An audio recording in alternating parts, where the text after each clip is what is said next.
पाकिस्तान को तोड़ा भुट्टो ने, पाकिस्तान को याया ने तोड़ा, अयूब का ये जो एक पूरी हर वक्त ब्लेम गेम चलती है, थोड़ा सा हमें आप हकायक बताइए नाज़रीन को, हो क्या रहा था और कैसे मुजीब को वजीर आजम के तौर पर इंतकाले इक्तदार से रोका गया और जिससे आगे मसला आगे खराब हुआ। जी याकूब। जी बहुत शुक्रिया रजा। मैं एक चीज को रीइटरेट करना चाहूंगा जो आयशा ने की, वो नेशन स्टेट वाले की, कि यहाँ नेशंस थी पाकिस्तान में, and they should have really kind of put that in कि जी यहाँ सिर्फ एक कौमियत नहीं है, काफी कौमें हैं और उन सबको रिकग्नाइज करना बहुत अहम था। अब जो मेन जो यहाँ जो आपने मेरे से सवाल पूछा है कि जी 1970 के इलेक्शंस में क्या हुआ, and I really find that whole thing fascinating. तब ऑफ कोर्स क्योंकि इमरान खान काफी छोटे थे, तो धांधली का किसी ने इल्जाम नहीं लगाया, which I thought was very interesting. So जब 1970 में elections call हुए, one must at least give that much credit to General Yahya Khan के जो जिस प्रिंसिपल से पाकिस्तान बना था कि जी ये एक डेमोक्रेटिक मुल्क होगा, उस प्रिंसिपल को पहली दफा पाकिस्तान में एक्सेप्ट किया गया और वन मैन वन वोट किया गया। एंड जिसके अंदर ज्यादा जो सीटें थी वो ईस्टर्न पाकिस्तान को मिली, बिकॉज वहां की पॉपुलेशन ज्यादा थी, 56% थी। और यहाँ मैं एक चीज जरूर पॉइंट आउट करना चाहूंगा कि जब हिंदू और मुसलमान निगोशिएट कर रहे थे, मुस्लिम लीग और कांग्रेस निगोशिएट कर रही थी, हम बड़ी दफा पढ़ते हैं कि जी नेहरू रिपोर्ट और जिन्नास 14 पॉइंट्स वगैरह, जी देखिए हिंदू बातें नहीं मान रहे थे, ये नहीं कर रहे थे, वो नहीं कर रहे थे। तो उस वक्त क्या आर्ग्यूमेंट था, और ये मैं हमेशा इसके बारे में पढ़ाता भी हूँ, क्या आर्ग्यूमेंट था कि मुसलमान 24.6 24.6% इंडिया की पॉपुलेशन थे, और जिन्ना साहब मांग रहे थे उनकी रिप्रेजेंटेशन 33.3%। ठीक है, मजे की बात है कि नेहरू रिपोर्ट 30% पे मान गई पर 33.3 पे नहीं मानी। यहाँ आप 56% को कह रहे थे कि वो 50 पे आ जाए, तो वहां तो आपने 9% एक हिंदुओं से मांग रहे थे ज्यादा, यहाँ 6% मुसलमान भी छोड़ने को तैयार नहीं थे, बिकॉज कोई छोड़ने को तैयार नहीं है, कोई एक मेजॉरिटी माइनॉरिटी बनने को कहीं भी दुनिया में तैयार नहीं होती। तो वहां आप हिंदुओं को कह रहे थे कि अपनी 75% को आप कम कर दें, और यहाँ आप 6% मुसलमान भी नहीं मान रहे थे। So this is very important point two remember. खैर, एलएफओ के जरिए उन्होंने कहा कि जी एक नई कंस्टिट्यूएंट असेंबली बनेगी, और ये दिस इज वेरी इंपॉर्टेंट कि ये जो इलेक्शन थे, जिस तरह 1946 में इलेक्शन हुए थे, ये कंस्टिट्यूएंट असेंबली के लिए थे, और उसमें जो 162 सीट्स थी ईस्टर्न विंग की, और बाकी जो थी वो वेस्टर्न पाकिस्तान में थी, जहां अगेन वन शुड रिमेंबर कि चारों सूबे बहाल हो चुके हुए थे। सिंध बलोचिस्तान अब पहली दफा सूबा बन गया था, और एनडब्ल्यूएफपी सूबा बहाल हो चुका हुआ था, और पंजाब भी बहाल हो गया था। तो जब इलेक्शन हुए, एंड वेरी इंटरेस्टिंगली किसी ने धांधली क्लेम नहीं, किसी ने कहा नहीं कि जी इलेक्शन चोरी हुआ है वगैरह, एवरीवन सेड कि जी ये फ्री एंड फेयर इलेक्शन हुआ है, और इसका जो रिजल्ट था वो फैसिनेटिंग था, because the Awami League swept the polls. अब नो वन थॉट कि अवामी लीग कभी करेगी स्वीप जो मिलिट्री जो जुंटा रूल कर रहा था, उनका ख्याल था कि कोलिशन तो एंड में बनानी ही पड़ेगी, क्योंकि उनका नहीं ख्याल था कि Mujibur Rahman will win the election outright, but he did. Out of 162 seats in Eastern Pakistan, he won 160 seats, which means that he had a majority of 55% in the National Assembly.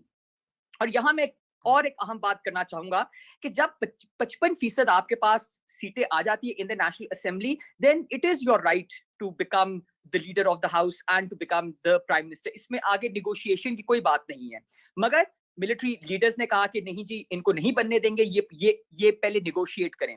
Zulfikar Ali Bhutto साहब यहाँ दरमियान में आए, और उन्होंने बड़ी इंटरेस्टिंगली अपने आप को पोर्ट्रे किया as the leader of West Pakistan. मजे की बात है, वेस्ट पाकिस्तान तो था ही नहीं, 4 यहाँ सूबे थे, वो चारों सूबों से तो इलेक्शन नहीं जीते थे। उनकी 81 सीट्स थी as compare to the 160 directly elected seats of Mujibur Rahman. तो उनकी तो तकरीबन मतलब आधे से मतलब थोड़े सी ज्यादा थी, और वो सिर्फ सिंध और पंजाब के अंदर उनके पास ज्यादा सीटें थी, बलोचिस्तान और फ्रंटियर के अंदर कम सीटें थी। तो his claim I think was really fantastic, I am the representative of West Pakistan. तो ये भी एक बड़ी गलत चीज थी।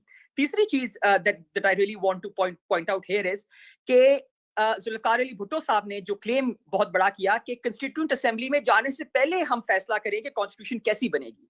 मतलब to put it very mildly, मतलब this was insane. Constituent assembly का काम है कॉन्स्टिट्यूशन बनाना, और आप ये कैसे कह सकते हैं कि असेंबली में जाने से पहले हम एक कंसेंसस करें और हम एक अग्रीमेंट करें कि पाकिस्तानी कॉन्स्टिट्यूशन क्या होगी। चौथी बात, which I think is very important, both याया खान, बल्कि याया खान क्या, जो उनके साथ जो मिलिट्री जुंटा था, और क्या कहते हैं जुल्फिकार अली भुट्टो का मेन क्लेम ये था कि जी मुजीबुर रहमान साहब अपने 6 पॉइंट्स को छोड़ दें, ठीक है। और ये बड़े एक मज़ाक़ मतलब बात थी, and I get always amused by that, because Pakistan में मेरे ख्याल में लोगों को समझ नहीं आती कि अगर आप इलेक्शन किसी मैनिफेस्टो के ऊपर लड़ें तो उस मैनिफेस्टो को फॉलो करना चाहिए। मुजीबुर रहमान साहब ने पाकिस्तान की तारीख में मेरे ख्याल में शायद पहली दफा, और मुझे लगता है उसके बाद के इलेक्शंस को देख के कि आखिरी दफा उन्होंने कहा कि जी जिस मैनिफेस्टो पे मैं इलेक्ट हुआ हूं उसी को मैं फॉलो करूंगा, और उसी के लिए लोगों ने मुझे वोट दिया है, तो मैं उसको कैसे छोड़ सकता हूं, ठीक है। तो एक बड़े मजे की बात है कि हम एक पॉलिटिशियन को कह रहे थे कि जी जिस बेसिस पे आपने इलेक्शन लड़ा है, जिस बेसिस पे लोगों ने आपको वोट दिया है, वो आप छोड़ दें, पूरा छोड़ दें। इसके साथ में एक और इसका बी पॉइंट मेंशन करना चाहूंगा कि जो 6 पॉइंट्स है ना, ये इसके बारे में बड़ा लोग शोर मचाते हैं कि जी ये तो 1967-68 में आए। ये अवामी लीग के शुरू से ख्यालात थे। जो ये 21 पॉइंट एजेंडा था 1954 में, उसको अगर आप डिस्टिल करें तो ये 6 जो नुकात है वहां निकलते हैं। And one thing which is very very very important which I must mention, कि Mujib wanted a united Pakistan. 6 points का मेन मकसद क्या था कि पाकिस्तान एक रहे, ये एक मुल्क रहे। जिस तरह से आप रजा पहले बात कर रहे थे ना कि मुस्लिम लीग पॉपुलर ईस्ट बंगाल में पहले हुई, मुस्लिम लीग ने पहला इलेक्शन ईस्ट बंगाल में जीता, ठीक है। तो वो नहीं छोड़ना चाह रहे थे पाकिस्तान, उनको पुश किया गया, उनको फोर्स किया गया पाकिस्तान छोड़ने के लिए। और मुजीब चाहते थे कि एक पाकिस्तान बने, और मतलब think of it logically, it makes a lot of sense to become the prime minister of a united Pakistan than to become just the prime minister of half of Pakistan, ठीक है। और वो अब फ्री एंड फेयर इलेक्शन, जो किसी ने नहीं किया कि उन्होंने धांधली की है वगैरह, वो इलेक्शन वहां जीत गए थे। Another point that I really want to make here is कि ये सानिया क्यों हुआ? Why did we end up in civil war? Why did all of this happen? It only happened because of one thing. We did not convene the National Assembly. याया खान ने वादा किया कि national assembly convene होगी, वो convene नहीं हुई। भुट्टो साहब ने कहा जी मैं नहीं जाऊंगा।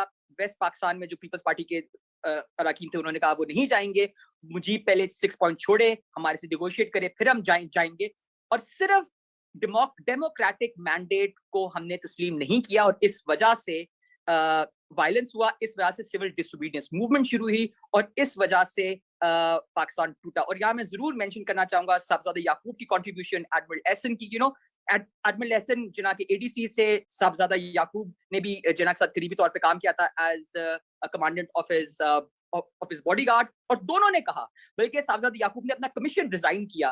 वो मुझे बताते हैं कि जनरल गुल हसन ने जब इन्होंने फोन करके कहा कि I will not open fire on my own people who are demanding their legitimate rights, तो general Gul Hasan said Yakub you are finished, तो एक जर्नैल ने एक प्रिंसिपल स्टांस लिया और रिजाइन किया, बिकॉज उनका डेमोक्रेटिक राइट था, वो इलेक्शन जीत गए थे, उनके पास 55% सीटें थी पाकिस्तान की नेशनल असेंबली में, नेशनल असेंबली को कन्वीन होना चाहिए था। और मैं एक और बात जाते जाते करूं कि ये जो कल मैं वो जावेद जवार साहब ने एक डॉक्यूमेंट्री बनाई है 1971 के बारे में, वो बड़ी इंटरेस्टिंग है। मतलब ये आयशा ने जो थोड़ी बहुत बातें की हैं कि आर फिक्सेशन विद नंबर्स, तो उसके अंदर भी काफी ज्यादा फिक्सेशन है नंबर्स की, मगर उसके अंदर मैं एक बात कहूंगा, बिकॉज वो जावेद जवार साहब ने की कि जी देखें जो कॉन्स्टिट्यूएंट असेंबली थी उसमें तो इनकी मेजॉरिटी थी, और एलएफओ में तो ये लिखा ही नहीं था कि 2/3 चाहिए, कि सिंपल मेजॉरिटी भी है, तो वो तो स्टीम रोल कर देते अपनी बनाई हुई constitution.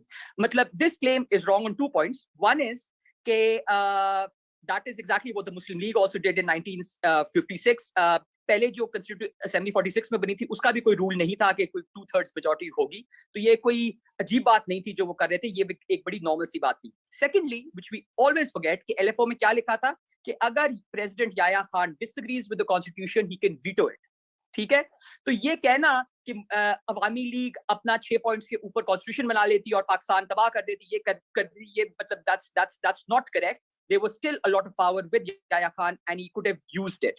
The only thing is that the military could not imagine giving power to a popularly elected. देखिए पहली दफा पाकिस्तान को, और मैं ये reiterate करना चाहूंगा, हम अक्सर कहते हैं कि जी Zulfikar Ali Bhutto the first elected prime minister of Pakistan. No, it's Mujibur Rahman the first elected prime minister of Pakistan who we did not let become the prime minister of Pakistan. Zulfikar Ali Bhutto did not win an election. 1970 का election Mujibur Rahman की अवामी league ने लिया, तो ये बड़ा गलत है कहना उसको दोबारा इलेक्शन कराने चाहिए थे if you really wanted to win. That was a different election in which Mujibur Rahman was the prime minister elect of Pakistan.